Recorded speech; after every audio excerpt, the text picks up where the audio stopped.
할렐루야. 우리 모든 영광을 하나님께 올려드립니다. 아멘. 할렐루야. 메리 크리스마스. 어려운 사람도 많이 돌아보고 또 사랑을 나누는 좋은 크리스마스가 되기를 바랍니다. 설립 1주년 예배가 다가오면서 추수감사절이 다가오면서 한 가지 고민이 생겼어요. 어떤 본문과 제목으로 설교를 해야 되지? 왜냐하면 저희가 요한복음을 계속해서 묵상하고 있지 않습니까? 특별한 날이 되면 이 계속되는 순서대로 다가오는 본문 제목과 특별한 날이 맞아떨어지지 않을 때가 있거든요. 그런데 제가 슬쩍 봤는데, 미리 봤는데 오늘에 해당되는 이 말씀의 제목이 너희 근심이 도리어 기쁨이 되리라. 와, 이걸로 하기로 결정을 했습니다.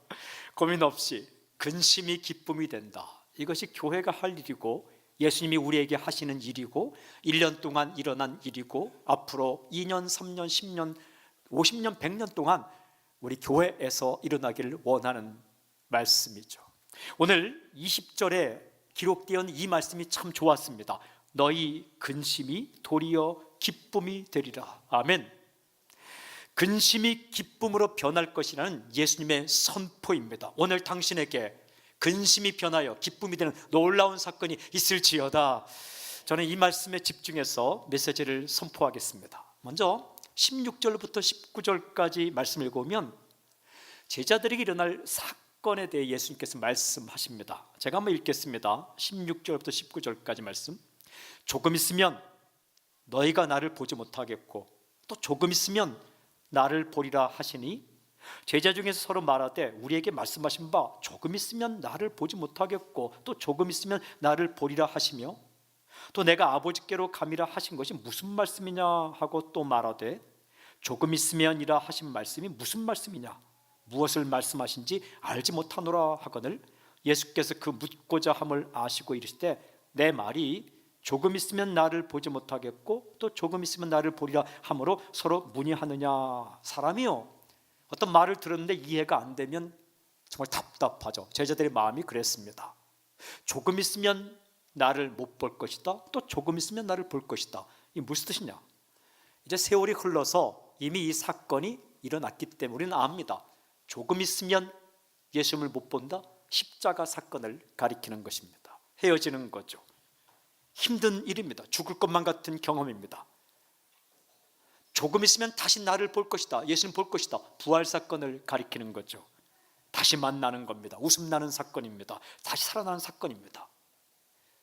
슬픔, 기쁨 두 가지의 경험을 예수님께서 말씀하셨습니다. 사는 게 그렇습니다. 인간이 경험하게 되는 두 가지 경험은 슬픔과 기쁨. 헤어지고 죽을 것만 같고 어려우면 슬픈 거죠. 그러나 다시 만나고 또 다시 살아나면 기쁜 거죠. 이 두 가지 경험에 대해서 예수님께서 우리에게 아주 중요한 말씀을 하셨습니다. 바로 20절 말씀입니다. 20절 우리 함께 읽겠습니다. 20절 함께 시작. 내가 진실로 진실로 너희에게 이르노니 너희는 곡하고 애통하겠으나 세상은 기뻐하리라. 너희는 근심하겠으나 너희 근심이 도리어 기쁨이 되리라. 아멘. 너희가 소리내어 울고 불고 곡하고 애통하는 날이 있지만은 그러나 이렇게 말씀하십니다. 너희 근심이 도리어 기쁨이 되리라. 이게 크리스천의 실존입니다. 예수 사건입니다. 근심이 도리어 기쁨으로 변한다. 이 말씀을 예수님께서 참 실감나게 해주셨는데 바로 뒤에 오는 21절 말씀이에요. 이렇게 말씀하십니다. 21절에 여자가 해산하게 되면 그때가 이르렀으므로 근심하나 아기를 낳으면 세상에 사람 난 기쁨으로 말미암아 그 고통을 다시 기억하지 아니하느니라. 아기를 낳을 때 이야기를 합니다. 아기 낳을 때 얼마나 힘듭니까? 저는 뭐 안 낳아봐서 잘 모르지만 굉장한 고통, 어마어마한 고통이죠. 그런데 이 고통이 언제 사라지느냐? 아기를 낳자마자 사라진다고 예수께서 말씀하시는 거예요. 강력한 기쁨이 오는 거죠. 고통은 언제 사라지는가? 고통을 해결한다고 사라지는 게 아니라 고통보다 더 강력한 기쁨이 찾아올 때 그 고통은 어떻게 기억하지도 아니한다. 기억나지도 않는다. 주님께서 우리의 슬픔을 날려버리고 우리의 한숨을 날려버릴 때 어떻게 하시는가? 그 슬픔의 제목, 슬픔거리, 슬픔의 문제, 그것을 날려버리는 것이 아니라 그것을 능가하는 더 강력한 기쁨을 우리에게 부어주셔서 곡하고 슬퍼하고 근심하는 것을 넘어설 수 있게 해주시겠다는 예수님의 말씀입니다. 여러분, 예수님은 무엇을 제자에게 약속하셨는가? 너희가 잠깐 슬퍼할 수 있지만 반드시 더 강력한 기쁨이 너희에게로 다가올 것이다. 질문이 있어요. 예수님이 주시는 기쁨은 어떤 기쁨일까? 두 가지로 주님께서 말씀하시는데, 첫째는 빼앗기지 않는 기쁨입니다. 22절 함께 읽겠습니다. 22절 시작. 지금은 너희가 근심하나 내가 다시 너희를 보리니 너희 마음이 기쁠 것이요 너희 기쁨을 빼앗을 자가 없으리라. 분명히 말씀하시죠. 너희 기쁨을 빼앗을 자가 없으리라. 무슨 말씀입니까? 있다가 없다가 하는 게 아니라 항상 있는 기쁨을 내가 너희에게 주겠다라는 겁니다. 아무도 그 기쁨을 빼앗을 자가 없다라고 주께서 말씀하십니다. 사람이요, 살다 보면 기쁜 일이 있어요. 어떤 새로운 물건을 샀을 때, 기쁨의 유통기한이 있다면 새로운 물건을 샀을 때 그 유통기한은 굉장히 짧습니다. 물건을 사지만 당장 사라지죠. 특별히 음식을 주문했을 때, 여러분, 음식 주문한 기쁨은 다 먹으면 사라집니다. 식당 가서 가장 기쁠 때가 언제냐면, 무엇을 시킬까? 그 음식 주문할 때 어떤 음식이 나올까? 먹으면 금방 사라집니다. 머리를 잘 손질한 기쁨, 하루면 끝납니다. 미용실에서 예쁘게 세팅해 준 거, 그거 풀리면 그날로 끝납니다. 차를 산 기쁨 한 주면 끝납니다. 누가 쓱 긁고 가면 고통이 됩니다. 집을 산 기쁨 한 달이면 계절이 바뀌면 끝납니다. 겨울에 춥지 않을 줄 알고 샀는데 웬걸 겨울에 추우면 집을 산 것, 그 기쁨 사라집니다. 그러나 예수님을 믿은 기쁨, 주님께서 주는 기쁨은 빼앗기지 않는다라는 거예요. 계절이 바뀌어도, 인생이 바뀌어도, 세월이 흘러가도 빼앗기지 않는다. 왜 그런지 아십니까? 세월이 흘러갈수록 예수님은 더더욱 좋은 분이기 때문에 그렇습니다. 예수님을 만날수록, 세월이 흘러갈수록 더더욱 좋은 분이기 때문에 그 기쁨을 빼앗기지 않게 되는 거죠. 살다 보면 우리가 어려운 일 만납니다. 그때에 기쁨이 순간적으로 사라질 듯한 경우가 있습니다. 그러나 그때에도 우리 기쁨을 빼앗기지 않는 비결이 무엇일까? 로마서 8장 28절에 이렇게 말씀하십니다. 우리가 알거니와 하나님을 사랑하는 자 곧 그의 뜻대로 부르심을 입은 자들에게는 모든 것이 합력하여 선을 이루느니라. 핍박을 받는 로마 교회에게 사도 바울이 쓴 편지입니다. 환난을 당하고 공격을 당하고 어려운 일을 당할 때 우리 기쁨이 순간적으로 빼앗길 수 있지만, 그러나 빼앗기지 않는 비결은 모든 것이 합력하여 선을 이룰 것이라는 확신이 있을 때에 우리 기쁨을 빼앗기지 않는다라고 고백하고 있는 거죠. 우리가 참 신기하게 지나고 보면 이렇게 고백할 때가 있어요. 아, 그랬구나. 아, 그래서 그런 거구나 라고 깨달을 때가 있어요. 영화도요, 결말을 보면 두려워하지 않습니다. 저는 영화 볼 때 꼭 물어보는 한마디가 있습니다. 주인공이 마지막에 죽어 안 죽어? 이거 궁금해요. 죽지 않는다 하면 가서 안심하고 앉아 있습니다. 근데 죽는다 하면 마음이 슬플 것 같아서 안 갑니다. 그러나 죽지 않는다는 이 복음을 듣고 가면 영화를 보는 순간 아무리 그가 얻어맞아도 확신이 있습니다. 저 주인공은 죽지 않는다. 참 사람의 인생이 결말을 보고 과정을 보면 안심이 되는데 결말을 못 보고 살거든요. 때때로 근심도 되고 두려움도 되는데, 이 하나님께서 사도 바울의 입술 통해 우리에게 주신 것은 모든 것이 합력해서 선을 이룬다라는 결말보다 더 강력한 인생의 결말을 우리에게 주신 거예요. 어려운 일을 당해도, 힘든 일을 당해도 합력해서 선을 이룰 것이다. 그러므로 여러분, 순간순간 우리가 기쁨을 빼앗길 것 같은 어려움이 오더라도 하나님은 이 과정을 통해 나에게 더 아름다운 선물을 주실 것이다. 확신이 있을 때 빼앗기지 않을 수 있는 거죠. 사랑하는 여러분, 당장은 죽을 것 같은 그 어려운 순간을 지날 때에도 주님께서 당신을 꽉 붙들고 있음을 확실하게 믿을 수 있기를 주님을 선포합니다. 푸른 초장 가려면 골짜기도 지나갑니다. 쉴 만한 물가 가려면 산등성이도 넘어야 합니다.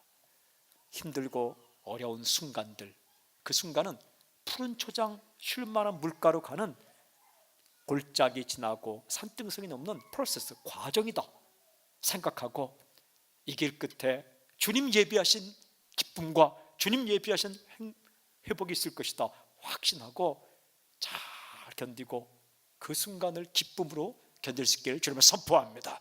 두 번째 예수님 주신 기쁨의 특징은 철철 흘러넘치는 기쁨입니다.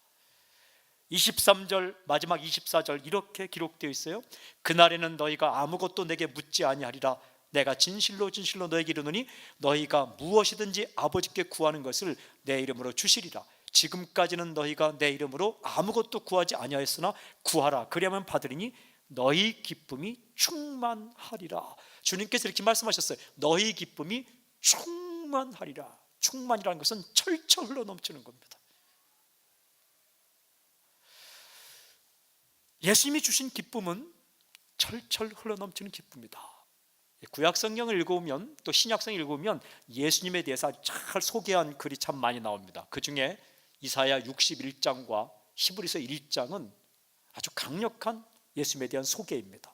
근데 그 말씀 가운데 이사야 61장 3절에 보면 이런 말씀이 있습니다. 무릇 시온에서 슬퍼하는 자에게 화관을 주어 그 죄를 대신하며 기쁨의 기름으로 그 슬픔을 대신하며 찬송의 옷으로 그 근심을 대신하시고 그들이 의의 나무 곧 여호와께서 심으신 그 영광을 나타낼 자라 일컬음을 받게 하려 하심이라. 61장 1절에 보면 하나님이 예수님께 기름을 부어주신대요. 구별하신대. 근데 그 예수님께서 어떤 일을 하시냐 하면 슬퍼하는 자에게 화관을 씌워준다. 막 울고 있는 자에게 꽃으로 만든 관을 씌워준대요. 저는 이 꽃으로 만든 관을 몇 번 써보았습니다. 제가 젊은이들을 위해 헌신하다가 그 젊은이들 마지막 이제 사역을 놓고 인사할 때에 청년들이 생화 꽃으로 만든 관을 저 머리에 씌워줬습니다. 예뻤습니다. 그런데 그것보다 향기가 참 좋더라고요. 한번 일본에서 전도 집회할 때 꽃으로 만든 관을 다 만들어서 그들을 씌워줄 때 저도 썼습니다. 기분이 참 좋더라고요. 울고 있는 자에게 관을 씌워주는데 꽃으로 만든 관을 씌워주는 분이 바로 예수님이시다. 그리고 민족이 망했을 때, 부모가 돌아가셨을 때, 슬픈 일을 당했을 때는 이스라엘 백성은 옷을 찢습니다. 그리고 죄를 다 뿌립니다. 예수님은 어떤 분인가? 그 죄를 다 털어내고 꽃으로 만든 관을 씌워주는 분이다 라고 말씀하고 있습니다.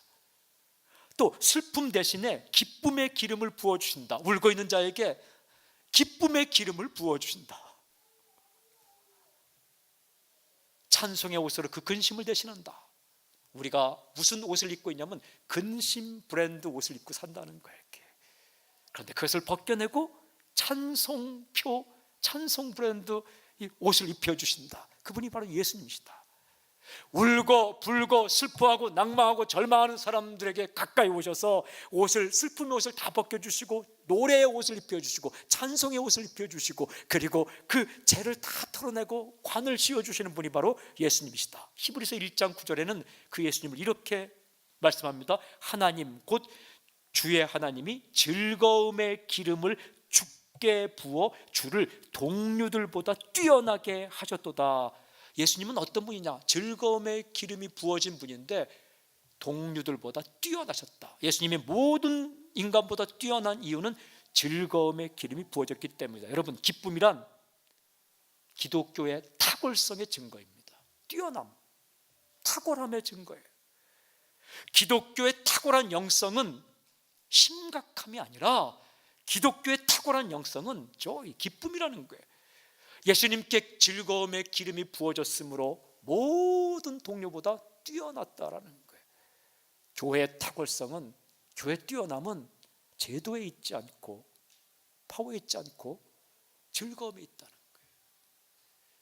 눈물이 있고 슬픔이 있고 걱정이 있고 근심이 있고 정말 죽을 것만 같은 문제들이 있지만은 이곳에 왔을 때, 주 앞에 왔을 때 주님께서 그 죄를 다 털어내고 그 옷들을 다 벗겨내고 기쁨의 옷을 입혀주시고 다시 기쁨, 언제나 기쁨, 고난받는 그 가운데서도 다시 웃을 수 있게 만들어주는 이 사건이 예수 사건이고, 이 사건이 있는 곳이 교회입니다. 그러므로 교회는 어떤 단체보다 탁월하다는 것입니다. 폼 잡고 심각하고 그런 게 아니라 즐거움, 기쁨, 철철 흘러넘치는 기쁨이 그게 탁월함이라고 말씀하고 있습니다. 질문이 생겼어요. 어떻게 하면 우리가 철철 흘러넘치는 기쁨을 누릴 수 있을까? 예수님이 이렇게 말씀하셨어요. 오늘 읽은 말씀에 지금까지는 너희가 내 이름으로 아무것도 구하지 아니하였으나 구하라 그리하면 받으리니 너희 기쁨이 충만하리라. 구하라 그리하면 너희 기쁨이 충만하리라. 구한다는 것은 기도하는 거죠. 기도할 때에 기쁨이 충만해진다. 여러분, 아주 단순하지만 기가 막힌 진리인데 우리가 살다 보면요, 좋은 사람 만나면 기쁩니다. 좋은 사람 만나면 기분이 좋아져요. 그냥 같이 있는 시간이 좋아요. 웃음이 있어요. 흥분이 있어요. 여러분, 좋은 사람 있으면 편의점에 가서 컵라면 먹어도 좋습니다. 싫은 사람 있으면 호텔 가서 스테이크 먹어도 체합니다. 좋은 사람 있으면요, 덜컹거리는 차를 타고 가도 그게 그렇게 좋은 거예요. 좋은 사람 있으면 말 안 해도 좋습니다. 차 놓치면 더 좋죠 뭐. 이상하게 상상하지 마십시오. 그냥 다음 차 기다리면서 이야기한다는 얘기예요. 마찬가지예요. 예수님은 좋은 분입니다. 좋으신 예수님과 함께 있으면 좋은 거죠. 기도가 뭔지 아세요? 기도는 예수님과 함께 있는 거예요.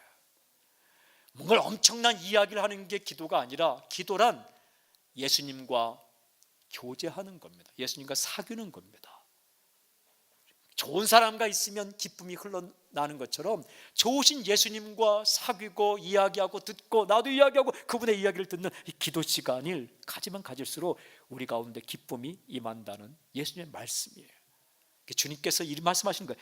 너 나와 함께 있으면 기쁠 거야. 이 비밀을 말씀하시는 겁니다. 사랑하는 여러분, 기도할 때 선물도 받아요. 기도할 때 하늘이 임해요. 하늘이 이 땅으로 뚫고 들어와야만 이 땅에서 우리가 승리할 수 있어요. 여러분, 이 땅을 이길 힘은 이 땅에서 오지 않습니다. 그만이에요. 고만이에요. 이 땅에서 오는 힘은 고만해요. 하늘에서 오는 은혜, 하늘에서 오는 사랑, 하늘에서 오는 은혜, 하늘에서 오는 기쁨이 우리에게 임할 때 이 땅을 이기며 살 수 있는 거예요. 근데 그것이 언제 오는가? 기도의 파이프라인을 통해서 하늘의 은총과 하늘의 은혜가 임한다는 겁니다. 주께서 말씀하셨어요. 너희가 구하라 그러면 받으리니 너희 기쁨이 충만하리라. 제가 시편을 읽다가 감동적인 구절을 하나 찾았어요. 저는 이 사건이 우리 성도님들의 인생 가운데 일어나길 원하는데, 시편 30편 5절 다윗이 이렇게 노래하더라고요. 저녁에는 울음이 깃들일지라도 아침에는 기쁨이 오리로다. 다윗이 경험한 거예요. 저녁에는 울음이 깃들일지라도 아침에는 기쁨이 오리다. 밤에 울면서 잠들었는데 아침에 다시 기쁨이 왔다. 어젯밤 힘들고 어려워서 잠 못 자고 오신 분 계십니까? 오늘 저는 시편 30편 5절의 말씀처럼 당신 인생 가운데 다시 기쁨이 찾아오는 놀라운 역사 있기를 주님을 선포합니다. 제가 좋아하는 찬송가, 이렇게 시작되는 찬양이 있어요. 주 안에 있는 나에게 딴 근심이 있으랴. 우리는 다 딴 주머니 차고 살아요. 주님을 예배하면서 근심 주머니, 다 딴 주머니, 비상금처럼 근심을 다 채우고 살죠. 근데 찬송은 이렇게 됐어요. 주 안에 있는 나에게 딴 근심이 있으랴. 그 다음 2절은 이렇게 돼 있어요. 그 두려움이 변하여 내 기도 되었고 전날의 한숨 변하여 내 노래 되었네. 전날의 한숨 변하여 내 노래 되었네. 한숨이 노래 되었다. 저는 노래를 잘 못하지만 언제 이 노래가 기가 막히게 나가냐 하면 하품할 때 소리 내니까 얼마나 아름답게 나가는지 몰라요. 하품의 기운을 타고 소리가 얹어져서 나갈 때 엄청 잘 나가더라고요. 몰라요. 저는 음악적으로 잘 모르는데 그냥 하려고 할 때보다 하는데 하니까 소리가 굉장히 잘 나가더라고요. 근데 예수님은 어떤 분이냐 하면 한숨을 변해 노래로 바뀐다. 우리가 한숨 쉬는 것을 노래로 바꿔준다. 똑같이 숨 쉬는 건데 거기 곡조가 올리고 가사가 올려지면 찬송이 되는 거예요.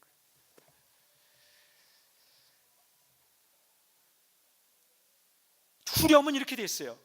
후렴은 주님을 찬송하면서 할렐루야 할렐루야, 그 다음이 내 앞길 멀고 험해도 나 주님만 따라가리. 내 앞길 멀고 험해도 나 주님만 따라가리. 이것이 예수 믿는 사람의 인생입니다. 한 번도 어려움을 겪지 않는 사람이 누가 있겠습니까? 한 번도 어려움을 겪지 않는 것이 예수 믿는 사람의 인생이 아니라 힘들고 어려울지라도 눈물 나고 가슴 쓰라는 일을 만날지라도 주님께서 다시 우리 가운데 웃게 하실 것을 믿고 그 과정을 기쁨으로 잘 견디는 것, 그것이 바로 예수 믿는 사람의 인생입니다. 저는 선포합니다. 이 예수님의 약속대로 너희 근심이 도리어 기쁨이 되라, 이 예수님의 약속대로 우리 사람 사는 교회에 매일매일 근심이 기쁨으로 바뀌는 사건이 있기를, 이 예수 사건이 있기를 주의 이름으로 선포합니다. 그리고 당신의 인생 가운데 오늘 당신의 근심이 도리어 기쁨으로 바뀌는 놀라운 변화가 있기를 주의 이름으로 선포합니다. 그렇게 행하실 주님을 찬양합니다. 아멘. 아멘.